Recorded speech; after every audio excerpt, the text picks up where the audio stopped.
Welcome, everyone, to the How to Get the Most Out of College podcast. There's a lot of talk about where to go to college, but not nearly enough about how to go to college. And it's the everyday decisions that drive your success. I'm your host, Elliot Felix. I've been a consultant to more than 100 colleges and universities, helping them improve their student experience. And I'm the author of How to Get the Most Out of College, where I take what I've learned about how college works and make it work for you. And I'm here today with Dr. Dan Maxwell, who's the Interim Vice Chancellor for Student Affairs at the University of Houston and the University of Houston system. And today we're digging into a topic that Dan and I hold near and dear to our hearts because we know it's so important to the student experience, and that is student belonging, feeling like you matter, like you're part of something, like you're listened to, like you're part of a community. And I'm really looking forward to today's conversation. We're going to follow the same structure as the book, where we hear about a student story, we uncover what to do, why to do it, and how to do it. And with that, let's dive in. Dan, could you introduce yourself? Thank you, Elliot. I'm excited to be with you today. I'm somebody who's been working in student affairs for the last 34 years and just had an opportunity to welcome new students to the University of Houston. And it's really one of the highlights of my career is to get people connected on campus and welcome them aboard. Thank them for joining our family here at the University of Houston. So I'm excited to talk to you a little bit about that whole idea of connecting, being part of community and so forth. I will say that it's been a part of throughout my career. I've had opportunities to work in residence life and fraternity sororities and student activities and student unions. And the common theme through all that is how do you create spaces where students will feel that sense of connection, that sense of belonging? Because we know that when they feel that connection, they're willing to stay a little bit longer to figure it out, to make it work, to persist and to graduate. It doesn't necessarily all happen in the classroom, but it's a complement to what's happening in the classroom. And so I'm excited to talk about it today. You make an interesting point about when students feel that sense of belonging, they're willing to stick it out and continue. I was just looking at the recent National Survey of Student Engagement data. And one of the interesting things from that, surveying almost 200,000 students, the students who intend to continue their second year have a 41% higher sense of belonging, very much along the lines of what you're saying.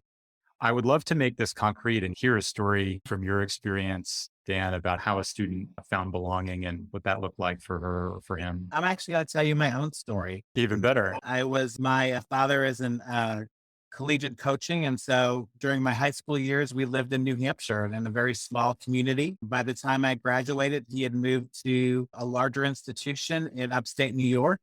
And my family moved and I became a freshman at the new school at Syracuse University and didn't really know anybody because I wasn't part of that community growing up. And like a lot of new students who travel to a new school, it's just a completely new experience. And so finding those ways to connect, but we also weren't in a place where I could live on campus my first year. So I was a commuter student and just trying to figure out how I was going to get connected. I was blessed that two of my high school friends ended up going to Syracuse my freshman year. And so I had this connection. I knew people that I could reach out to. They were both living in the residence halls because they were from New Hampshire and they were my conduit to get connected. And I don't know that students always have that, but because of those two high school friends, I was able to easily navigate the campus and find ways to get involved. And they included me in activities that were happening in their spaces. So that worked out really well. But it allowed me to think, how do students make those connections when they don't have somebody who's already at their school? Or if there are not activities during those first couple of weeks that kind of expose the multiple ways in which students can get connected. So I was blessed to have those connections. And through those own experiences over the last 34 years, to be honest, it's always about how do you create spaces where students can make those organic connections or create spaces where they feel welcome to come into spaces where they will be new in those spaces as well. So how do you reduce the fear of coming into spaces that you don't know?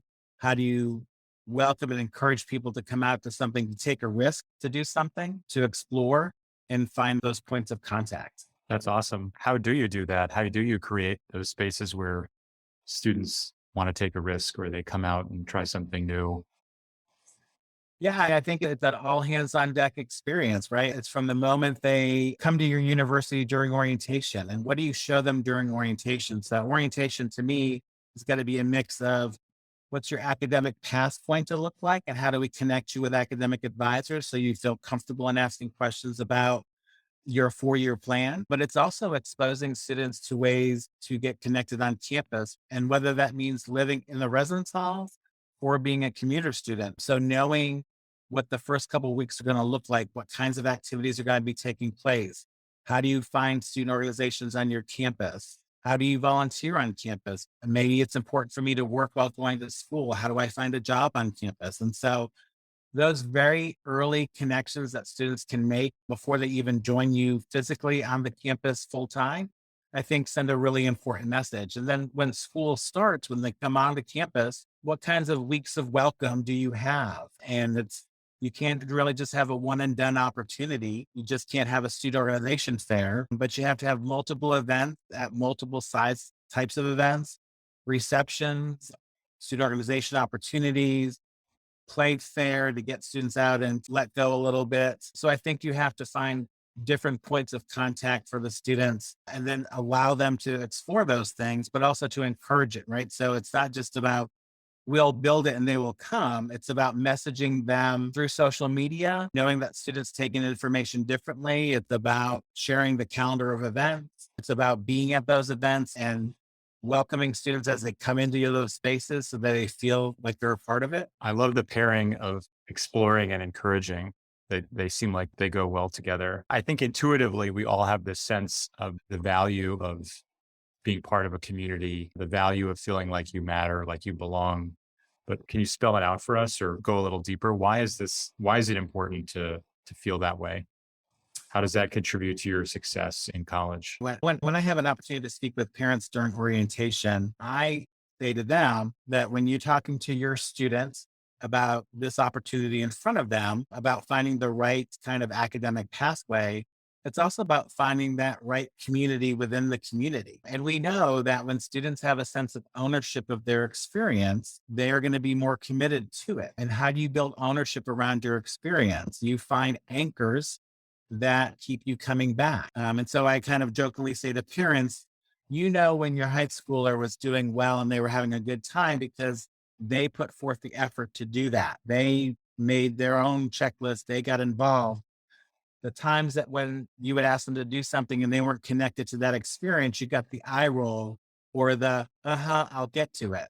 And so the difference is helping the student find those things that they're excited about, that they can be involved in. And so like at a university the size of University of Houston, we have almost 500 student organizations.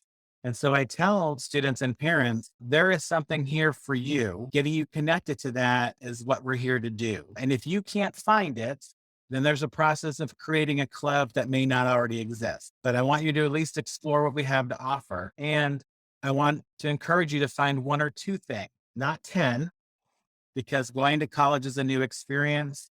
The academic rigor is going to feel different than high school. Some of you in this room may also be working. Some of you in this room may also be commuting back and forth to campus. But find at least one or two things out of your academic coursework that gets you excited that you want to participate in, because those things will help you feel that sense of connection. And then from that sense of connection, I think it evolves into the sense of belonging. You no longer feel like you're going into somebody else's space. You feel like you're going into a space that you've helped to create, or a space that's fostering that sense of belonging and connection. And when people feel that way, they're willing to take more risks. They're willing to maybe volunteer to do an activity or to sign up to be a leader of a particular activity within a club or organization. They're willing to take a risk to go do some community service with folks that they may not know because they feel safe in a place where they feel that they belong. You can drop down to the very basic Maslow's theory of, so do I feel safe? Do I feel connected? Do I have a place to lay my head? Do I have food? Therefore, I'm there. But if you look at community, it's in the very same way. If I feel safe and connected, am I also then willing to move to the next level, which could be engagement and involvement? And if I'm feeling engaged and involved, am I willing then to lead some of those activities to help complement and contribute back to my community? The idea that you no longer feel like you're going into someone else's space, but you feel like you're going into your own space, I think is such a wonderful way of measuring something that's so nuanced and hard to measure, yet so important, and gives you such a tangible sense of, okay, now I've got this, I've had this sense of connection. It's blossomed and grown into a sense of belonging. It started with my welcome week, and now I found my 1 to 2 things to get involved in. And maybe it's I'm working, and that's a way that I get involved. I think this is all such great advice. What other advice would you have for a student? What are the 1 or 2 things they should do early on? Let's say we've got lots of students in their first 6 weeks or so into the semester now. What are the few things to be thinking about early in your first semester to find that connection, to find that belonging? Yeah, I don't want to oversimplify it, but the first thing I would say is that you have to be willing to go and explore. You have to be willing to go to a student organization meeting when you've been invited or they have an open call for it. Most student organizations are really open for everybody, and they may have different bents, like they may be faith based, or they may be community based, or they may be based on your major or an interest area. But if it's something that gets you excited or you're interested in, take a risk and go to it. If you don't want to go by yourself, take a friend with you. And the friend That's may a not great idea. necessarily have the same interest, but they're your friend, right? So they're willing to go with you to explore this together. And also have a little grace, because not all student organizations are perfect, right? So you may walk into a room and you're like, hey, I'm here to explore this. And some students are going to be great, and they're going to come up to you and invite you and talk to you and make you feel connected, or at least give you some more information. Sometimes they're not always that skilled, right? So go to the meeting, be persistent, show your interest, ask questions. There's an opportunity to sign up to do something, do it, and you'll find your way. What's probably not going to happen is someone's probably not going to come knock on your door, whether you live in the residence hall or come to your home or your apartment and invite you to an event. These are really ways in which you can come to something that's happening, so that you can come to a club meeting. Or the other part of it, quite honestly, is with the different types of programs, activities, speakers, comedians, music shows, coffee houses, go to those events, go and enjoy yourself, and then connect with the people who are there. And, I don't know that it's always going to be easy, but it's all possible. It is all really literally possible for you to find a way to get connected. And so it's going to be a little give and take, some give on your part and some give on the folks of the people who are inviting you to these events. But do it, right? Don't wait for the invitation. Just do it. I think that's great advice, and especially it's not always going to be easy, and show up with some grace.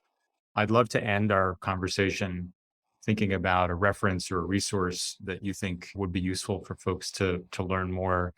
And I'll start just because what you said about grace and patience resonates so much with a lot of the research I did for the book, looking into groups like the College Transition Collaborative and this whole science of so-called wise interventions, these small things that make a big impact, and countless studies that show, when students read a story and reflect on their own experience, and they learn that everybody struggles a bit with finding that sense of belonging. Everybody suffers a bit of imposter syndrome, and that it's common and that it's temporary. Their grades go up, their sense of belonging goes up, their likelihood to stay in school goes up.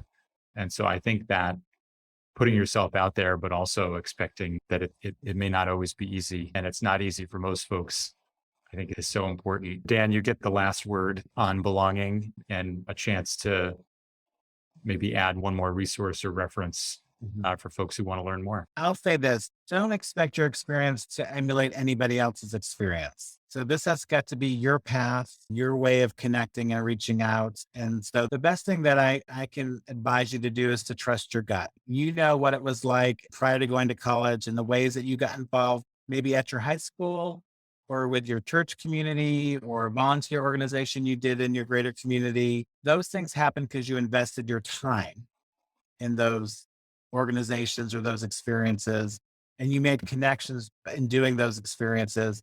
And through those experiences, you got something out of it. And I think the same thing can happen to you on college, but don't worry about maybe what your residence hall a friend is doing down the hall, or maybe what you hear somebody else talking about in one of your classes. I mean, if it interests you, then talk to them about it. But don't think that what you do has to be what they're doing, or what they're doing is what you have to do. Like, this is going to be your own path forward, and just get out there and find a way to connect. And you'll know when you're doing it, because you're going to feel that sense of connection, and you're going to feel like, this is where I'm supposed to be. This is where I'm going to get my degree from. This is a place that I want to invest my time and energy in. And I will guarantee you that the folks who do the work that I do are thankful for your engagement, because you will leave our institutions better than you found them. And that's one of the things that we get out of this. My best advice is to trust your gut, take a risk, bring a friend, ask questions, and be persistent. That is great. That's great advice on how to get the most out of college. Thank you so much, Dr. Dan Maxwell, Interim Vice Chancellor of Student Affairs at University of Houston and University of Houston System. Thank you so much. Thank you, Elliot. I appreciate it. Thanks everyone for listening. Remember to subscribe, rate, and review us wherever you get your podcasts, and check out elliottfelix.com for all the episodes and the articles I've written, talks I've given, and more information about the book.